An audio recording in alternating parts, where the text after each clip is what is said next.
U.S. President Donald Trump, a synonym for racist and a recipe for chaos, for Palestinian group Hamas, is now betting its survival on the same man. I believe without the personal interference of President Trump, after giving Netanyahu the chances one after one to fulfill or to finish the job, and he failed at the end to finish the job according to his criteria, the so-called absolute victory, without the personal interference of President Trump.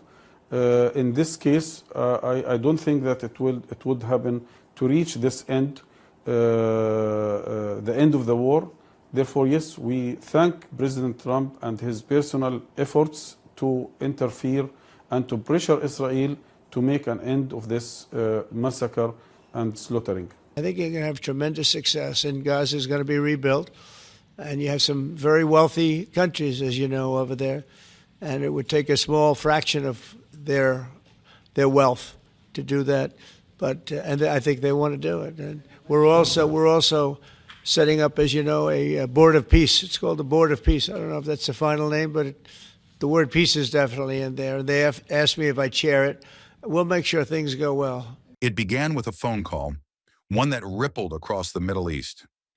In September, inside the White House, Trump handed the phone to Israeli Prime Minister Benjamin Netanyahu, connecting him directly to Qatar's Prime Minister to apologize for an Israeli strike on Hamas leaders in Doha. That single gesture, unprecedented from any U.S. president, changed Hamas's calculus. For the first time, they believed Trump could hold Netanyahu to his word, according to U.S. and Palestinian officials.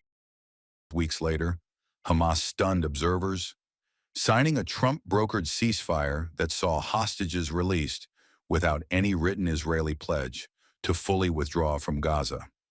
It's a high-stakes gamble, one Hamas insiders admit could backfire. Once the hostages are free, Israel could resume strikes, as it did after January's failed truce. We are gripping Hamas. We are gripping it from all sides in preparation for the next stages of the plan, where Hamas will be disarmed and Gaza will be demilitarized. If this can be achieved the easy way, great. If not, it will be achieved the hard way. I want to clarify in the sharpest and clearest way, anyone who says that this hostage deal was always on the table is simply not telling the truth. Hamas never agreed to release all our hostages while we remain deep inside the Strip. Hamas agreed to the deal only when it felt the sword on its neck, and it is still on its neck. Hamas agreed to the deal only after Trump's plan, which I agreed upon with the president in Washington, isolated it internationally in an unprecedented way. At the current stage of the plan, we are focused on freeing our hostages. As far as we are concerned, this agreement ends the war. Hamas official told to news agency Reuters, We believe and we hope that President Trump continue to interfere personally and to exercise the maximum pressure on Netanyahu to fulfill its obligation, first as according to the deal, and second according to the international law as an occupying power.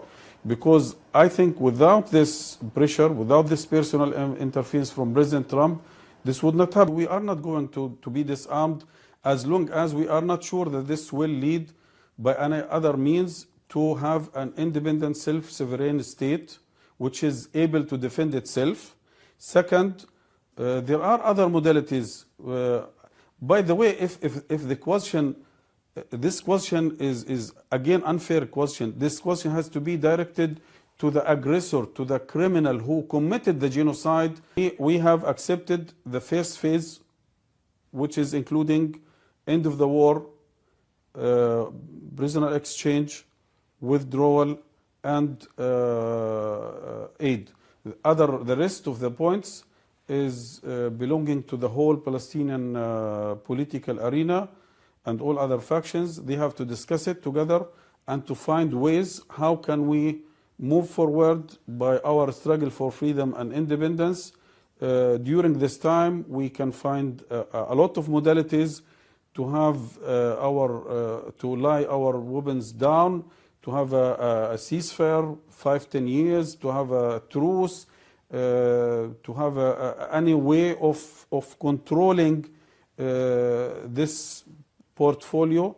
But again, this is a genuine right of Palestinian people, and no one can deny us. If this question has to be directed, it has to be directed to the aggressor, and he has to be disarmed. His nuclear weapons, chemical weapons, biological weapons, which has been already used in the Gaza Strip and other areas during this war. Hamas' new faith in Trump didn't come from words alone. It came from action.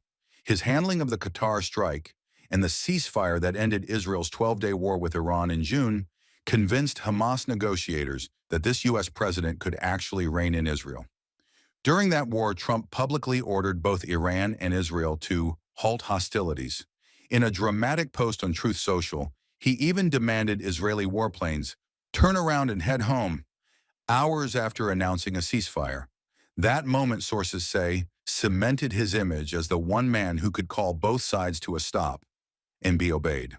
The deal was sealed not in Gaza, but in Egypt's Red Sea resort, Sharm el-Sheikh. Trump's envoys, Jared Kushner and Steve Witkoff, shuttled between delegations, while Qatar, Egypt, and Turkey worked the phones. At one point, Trump called 3 times, pushing both sides to sign. His message, this deal will not fail. Sources told Reuters Hamas now sees Trump as a man who can stand up to Netanyahu. His fury over the Israeli strike in Doha and his personal friendship with Qatar's emir convinced them the U.S. president won't let Israel derail this peace. Even Trump's critics admit his leverage over Gulf allies and Netanyahu has delivered what months of diplomacy could not. Under the deal, Israel retains control of half of Gaza, Hamas remains armed for now, and neither side has truly won. But for the first time, both see an interest in keeping the guns silent. Trump is expected in Cairo and Tel Aviv next week, a self-declared victory lap that could determine if this fragile peace holds. From being branded a racist to being trusted as Gaza's dealmaker, Donald Trump has turned skepticism into a ceasefire. Whether it endures or explodes again may define the next chapter of Middle East peace.